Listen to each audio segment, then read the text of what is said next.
Hello student, आज की important class में आप सभी का स्वागत है। तो स्टूडेंट, आज की इम्पोर्टेंट क्लास में हम बात करेंगे विकास की अवस्थाओं के बारे में। इसके प्रीवियस वीडियो में हमने बात किया था एफएलएन के बारे में, निपुण भारत योजना के बारे में और ईएलपीएस अप्रोच के बारे में।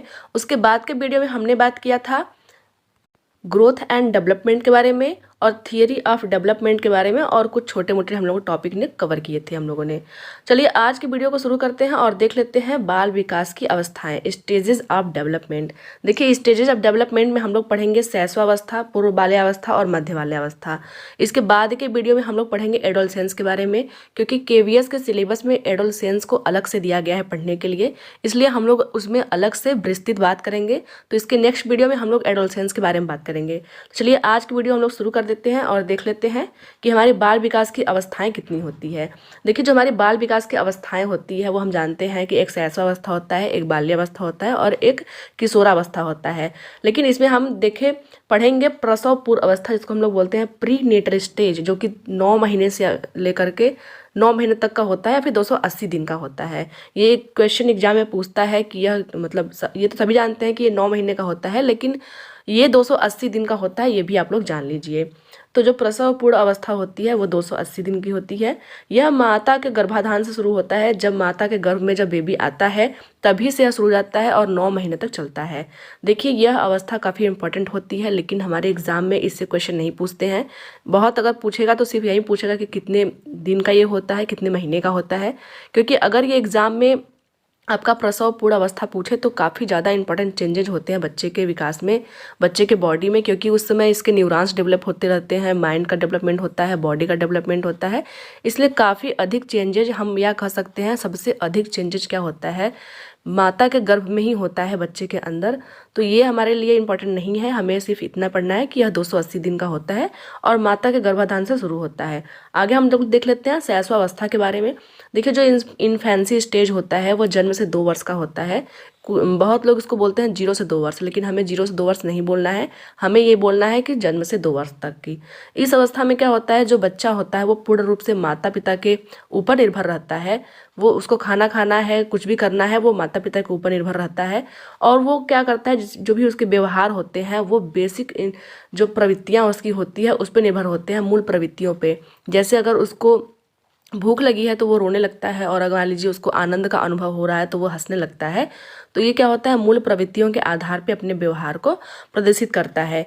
शैशवावस्था में क्या होता है कि सबसे तेज शारीरिक विकास, मानसिक विकास और अधिगम की अवस्था होती है। सबसे तेज बच्चा क्या होता है, बच्चे का शारीरिक विकास होता है, मानसिक विकास होता है, और वो क्या करता है, सबसे अधिक इसी अवस्था में सीखता है। मतलब जन्म से लेकर 2 वर्ष की जो अवस्था होती है उसमें बच्चा काफ़ी तेजी से सीखता है और सबसे अधिक सीखता है। या हम ये कह लें कि उसके जो जीवन की जो नींव होती है वो शैशवावस्था में रखी जाती है। हम जैसा उसको ट्रीट करेंगे शैशवावस्था में, वो वैसे ही फ्यूचर में अपना बिहेवियर प्रदर्शित करेगा। आगे देख लेते हैं हम लोग। देखिए, जब शैशवावस्था में बच्चा होता है तो उसमें नैतिकता की कमी होती है। उसको ये नहीं पता होता है कि कौन सा कार्य नैतिक है या फिर कौन सा कार्य अनैतिक है। वो किसी के ऊपर भी सूसू कर देता है, उसको ये चीज़ नहीं पता है कि ये चीज़ अनैतिक है। देखिए, ये क्या होता है, प्राथमिक समाजीकरण का स्टेज होता है। इसमें क्या होता है, बालक जो होता है, बच्चा जो होता है, पहली बार वो समाज से मिलता है। समाज मतलब माता पिता से मिलता है, घर के सदस्यों से मिलता है। तो यह इसके प्राथमिक समाजीकरण की प्रक्रिया होती है। आगे देख लेते हैं पूर्व बाल्यावस्था। देखिए, जो पूर्व बाल्यावस्था होती है वो 206 वर्ष की अवस्था होती है। 206 वर्ष की अवस्था को हम लोग बोलते हैं पूर्व बाल्यावस्था। ये आपसे क्वेश्चन एग्जाम में पूछ सकता है, पूर्व बाल्यावस्था। पूर्व बाल्यावस्था को हम लोग क्या कहते हैं, प्री स्कूल एज, विद्यालय के पूर्व की अवस्था कहते हैं। देखिए, विद्यालय के पूर्व की अवस्था हम लोग क्यों कहते हैं, जब हमारा NEP जब 2020 आया हुआ था तो उसमें साफ साफ लिखा हुआ था कि जब बच्चा जो है वो कक्षा 1 में कब जाएगा, जब वो 6 साल का हो जाएगा। उसके बाद मतलब 6 साल का बच्चा ही कक्षा 1 में उसका एडमिशन तभी होगा जब वो 6 साल का होगा। तो बच्चा क्या होता है, इस समय क्या है, 2 से 6 वर्ष का है। इसका मतलब 6 वर्ष के पहले की अवस्था है, इसलिए हम लोग इसको बोलेंगे प्री स्कूल एज। इसमें क्या होती है, बच्चे के अंदर काफ़ी क्यूरियोसिटी होती है, काफ़ी जिज्ञासा होती है, वह चीज़ों को जानना चाहता है। और बच्चा क्या करता है इसमें, अनुकरण के माध्यम से सीखता है, मतलब उसके पेरेंट्स जैसे करते हैं, उसके घर वाले जैसी चीज़ें करते हैं, वो क्या करता है, अनुकरण के माध्यम से सीखता है। इसी अवस्था में क्या होता है, बच्चों की जो लैंग्वेज होती है, लैंग्वेज एक्विजिशन, भाषा अर्जन जो होता है वो सबसे अधिक होता है। बच्चा भाषा बोलना सबसे अधिक इसी एज में सीखता है। और इसको हम लोग खिलौने की आयु कहते हैं, टॉय एज। ये सबको पता है कि बच्चा क्या करता है, इस अवस्था में काफ़ी ज़्यादा खिलौनों से खेलता है। देखिए, टॉय एज बोलते हैं पूर्व बाल्यावस्था को, और जो गेम वाली जो अवस्था है उसको हम लोग बोलते हैं बाल्यावस्था को। तो इसको आप लोग डिफरेंट कर लीजिएगा। इसमें क्या होता है, बच्चा कल्पनाशीलता और प्रतीकात्मक वाले गेम खेलता है। इसका मतलब बच्चे कल्पना में रहते हैं। जैसे 3-4 बच्चे अपनी टोली बना लेंगे, एक दूसरे को पकड़ लेंगे और सोचेंगे कि ये रेलगाड़ी है। तो ये क्या है, प्रतीकात्मक खेल है, और रेलगाड़ी जैसा आवाज़ भी निकालते हैं वो लोग। तो ये आपका हो गया कि बच्चे क्या होते हैं, कल्पनाशीलता, वो कल्पना करते हैं कि हम लोग क्या कर रहे हैं, रेलगाड़ी में बैठे हुए हैं। तो इस गेम को वो ज़्यादा खेलते हैं। इसमें सबसे अधिक जो होता है लैंग्वेज एक्विजिशन होती है। देखिए, लैंग्वेज एक्विजिशन और लैंग्वेज लर्निंग दोनों में अंतर है। भाषा अर्जन और भाषा सीखना दोनों में अंतर है। जो भाषा अर्जन होता है वो अपने आप स्वतः ही हो जाती है। जब बच्चा पैदा होता है तभी वो भाषा अर्जन करना सीखने लगता है। और वहीं लैंग्वेज लर्निंग की बात करें तो लैंग्वेज लर्निंग मतलब लैंग्वेज को सीखना। ये क्या होता है, किसी टीचर द्वारा, किसी बुक द्वारा या फिर किसी नियम द्वारा हमको सिखाया जाता है। हम लोग जैसे अभी हमारी मदर टंग अगर हिंदी है तो हम लोग हिंदी को आराम से सीख सकते हैं, जबकि जब हमें अंग्रेजी बोलना होगा तो हम लोग उसके लिए क्या करेंगे, किसी हम लोग कोचिंग में जाएंगे, किसी इंस्टीट्यूट में जाएंगे जहाँ हम लोग इंग्लिश बोलना सीखेंगे। तो वो हमारा हो गया लैंग्वेज लर्निंग। तो लैंग्वेज एक्विजिशन जो होता है वो उसके लिए काफ़ी सेंसिटिव पीरियड होता है। यह बच्चा क्या करता है, सबसे अधिक लैंग्वेज को सीखता है इसमें अपने माता पिता का अनुकरण करके। देखिए, इसको बोलते हैं समस्या की अवस्था। समस्यात्मक अवस्था तो बोलते हैं किशोरावस्था को, लेकिन प्रॉब्लमेटिक एज जो होता है वह पूरे बालावस्था होता है। इसमें बालक क्या करता है, अपने माता पिता को काफ़ी प्रॉब्लम देता है। वो कहीं कुछ करेगा, कहीं कुछ तोड़ देगा, कहीं कुछ फोड़ देगा। तो इसमें क्या होता है, समस्यात्मक अवस्था जो है वो उसके माता पिता के लिए, ये वर्ड यूज हुआ है कि उसके माता पिता के लिए क्या होता है, ये काफ़ी समस्या वाली अवस्था होती है। आगे देख लेते हैं। देखिए, इस आयु में बच्चा जो होता है लाक्षणिक कार्य प्रदर्शित करता है, मतलब प्रतीकों को समझ कर वो कार्य करता है। अगर वो कोई चीज़ प्रतीक कोई देख लिया तो वो क्या करेगा, उसी को समझ के कार्य करेगा। जैसे वो अगर कोई डंडा ले लेता है और घोड़ा बन कहता है उस पर बैठ कर कि ये घोड़ा है, तो वो क्या है, यह प्रतीकात्मक और लाक्षणिक कार्य है उसका। इस अवस्था में क्या होता है, बच्चा कुछ हद तक व्याकरण के नियम का प्रयोग करके वाक्यों को बनाना शुरू कर देते हैं। जैसे क्या होता है, बच्चा क्या होता है कि हम लोग से भाषा सीखता है, भाषा अर्जित करता है, उसके बाद क्या होता है कि वह खुद बोलना शुरू करता है, छोटे छोटे वाक्यों को बोलता है। तो इस समय क्या होता है, उसको व्याकरण के नियम तो नहीं पता होते हैं, लेकिन नियम का वो उपयोग कर रहा होता है। जैसे छोटे छोटे वाक्य में बोलता है, जैसे पानी दीजिए, खाना लाइए, ये सब वर्ड वो बोल लेता है। तो व्याकरण के नियम का प्रयोग करके वो वाक्यों का विकास करना शुरू कर देता है। आगे देख लेते हैं हम लोग। इसमें क्या होता है, जो बच्चे होते हैं उसके 2-3 बच्चों से वो जुड़े हुए होते हैं। 2-3 उनके जो उनका समूह होता है वो 2-3 बच्चों से बना हुआ होता है, और ये समान लिंग वाले बच्चों के साथ खेलते हैं। ये आप लोग याद रखिएगा, क्योंकि ये क्या करते हैं, समान लिंग वाले बच्चों के साथ खेलना पसंद करते हैं। अगर लड़का है तो वो लड़का के साथ खेलेगा, लड़की है तो वो लड़की के साथ खेलेगा।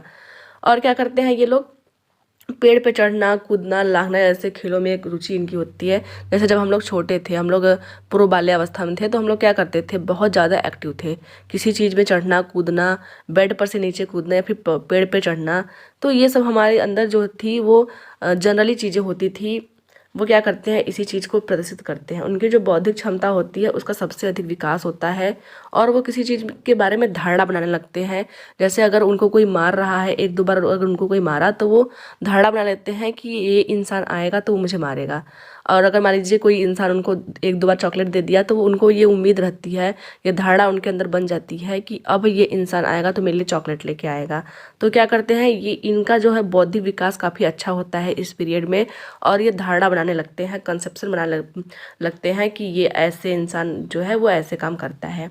आगे बात कर लेते हैं हम लोग मध्य बाल्यावस्था की, जिसको हम लोग बोलते हैं बाल्यावस्था। ये 6 से 11 वर्ष या फिर 6 से 12 वर्ष भी हम लोग उसको बोल सकते हैं। 11 वर्ष का लास्ट या फिर 12 वर्ष का शुरुआत हम लोग बोल सकते हैं इसको। देखिए, इसको बोलते हैं गंदी अवस्था। गंदी अवस्था क्यों होती है कि इस समय क्या होता है, बच्चा स्कूल जाने लगता है। हमने पहले ही बताया, जो NEP 2020 जब आया हुआ था तो उसमें बोला था कि जब तक बच्चा 6 वर्ष का नहीं हो जाएगा उसका क्लास 1 में एडमिशन नहीं होगा। तो यहाँ क्या है, बच्चा 6 से 11 वर्ष का है या फिर 6 से 12 वर्ष का है, तो इस समय वो स्कूल में उसकी एडमिशन हो गई है, तो वो क्या है, ये जो अवस्था होती है इसको हम लोग बोलते हैं गंदी अवस्था। क्यों? क्योंकि जो बच्चा होता है वो छोटे छोटे गैंग बना लेता है इस समय और काफ़ी ज़्यादा खेलता है वो, इसलिए इसको हम लोग गेम स्टेज भी बोलते हैं, खेलों की अवस्था भी बोलते हैं। वो काफ़ी ज़्यादा खेलता है। देखिए, खेलों की अवस्था जो होती है वो बाल्यावस्था को बोलते हैं। वहीं अगर टॉय एज की बात करें तो टॉय एज जो होता है वो आपकी पूर्व बाल्यावस्था होती है, जिसको हमने पहले बात किया है। इसमें क्या होता है, संग्रहण की प्रवृत्ति होती है। बच्चा जो भी पाता है उसको स्टोर कर लेता है, अपने पास रख लेता है। जैसे हम लोग बचपन में क्या करते थे कि पेंसिल को छील करके सोचते थे कि इससे रबड़ बनेगा, उसको दूध में डाल देंगे, तो उसमें क्या होता था, हम लोग पेंसिल का जो छिला हुआ चीज़ होता था ना उसको भी कलेक्ट करते थे और मोर पंख रखते थे। उसको कहीं भी अगर हम लोग मोर पंख पा जाते थे तो उसको किताब के बीच में रखते थे। ये सारी एक्टिविटी हर बच्चे किए रहते हैं, जनरली हर बच्चा इन सब एक्टिविटीज़ से गुजरा रहता है।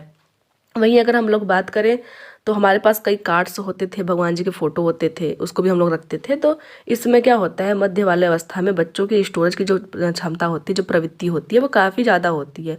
वो लोग कुछ भी रखते हैं अपने पास, इसको स्टोर कर लेते हैं।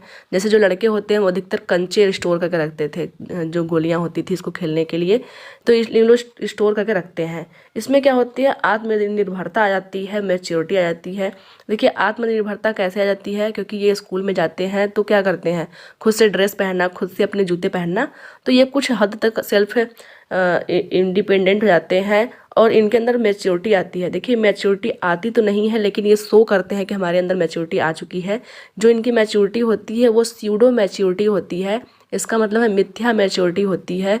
ये मैच्योर होते नहीं हैं लेकिन प्रदर्शित करते हैं कि हम मैच्योर हो चुके हैं। आगे देख लेते हैं। देखिए, ये टोली की अवस्था है, फिर गैंग जिसको बोलते हैं, गैंग की अवस्था होती है। इसमें 3-4 बच्चे होते हैं और अपना गैंग बना लेते हैं। कहीं भी जाते हैं तो ये गैंग के रूप में अपना जाते हैं। इसको जीवन का अनोखा काल, यूनिक पीरियड कहा गया है। हम सभी जानते हैं जो बाल्यावस्था होती है वो जीवन का अनोखा काल है। अगर हमसे इस समय कोई पूछे कि आपको अगर आपको किसी एज में भेजना हो तो आप किस पीरियड में जाना पसंद करोगे, तो हम लोग बोलेंगे कि बाल्यावस्था में। उस समय क्या था, किसी चीज़ का टेंशन नहीं था, आराम से हम लोग फ्री होकर कोई भी काम करते थे, तो सबको बाल्यावस्था पसंद है, इसलिए इसको जीवन का अनोखा काल भी कहते हैं। देखिए, इसमें जो लॉजिकल थिंकिंग है वो हल्की हल्की डेवलप हो जाती है, बच्चा लॉजिक करने लगता है। अभी इसके पहले पूर्व बाल्यावस्था में और शैशवावस्था में क्या होता था कि बच्चे बहुत ही अजीब क्वेश्चन करते हैं कि जो सन है वो आसमान में क्यों है, जो मून है वो रात में क्यों निकलता है, जो तारे हैं वो क्यों चमकते हैं। तो बहुत ही अजीबोगरीब वो क्वेश्चन करते हैं। वो बोलते हैं कि मैं जाके सन तोड़ दूंगा, मैं जाके मून को लेके चला आऊँगा नीचे। तो ये बहुत ही इलॉजिकल थिंकिंग होती है। लेकिन जो बाल्यावस्था होती है, मध्य बाल्यावस्था जो होती है, उसमें बच्चा क्या करता है, लॉजिकल थिंकिंग करता है। उनके क्वेश्चन भी जो होते हैं वो लॉजिकल होते हैं, वो सब सारी चीज़ों को समझते हैं। तो देखिए, आज की वीडियो में हमने बात किया है शैशवावस्था के बारे में, पूर्व बाल्यावस्था के बारे में और बाल्यावस्था के बारे में। इसके नेक्स्ट वीडियो में हम बात करेंगे किशोरावस्था के बारे में।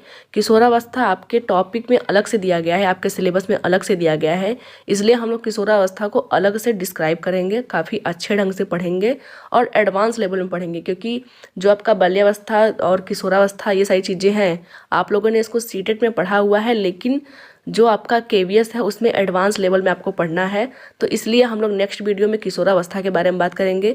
जो बच्चे नए आए हैं वो चैनल को सब्सक्राइब कर लीजिए, क्योंकि यहाँ पे आपकी पेडागोजी की सीरीज चल रही है और आपकी पूरे सिलेबस को कवर कराया जाएगा। तो इस वीडियो के लिए धन्यवाद। मिलते हैं किसी और वीडियो में, तब तक के लिए धन्यवाद।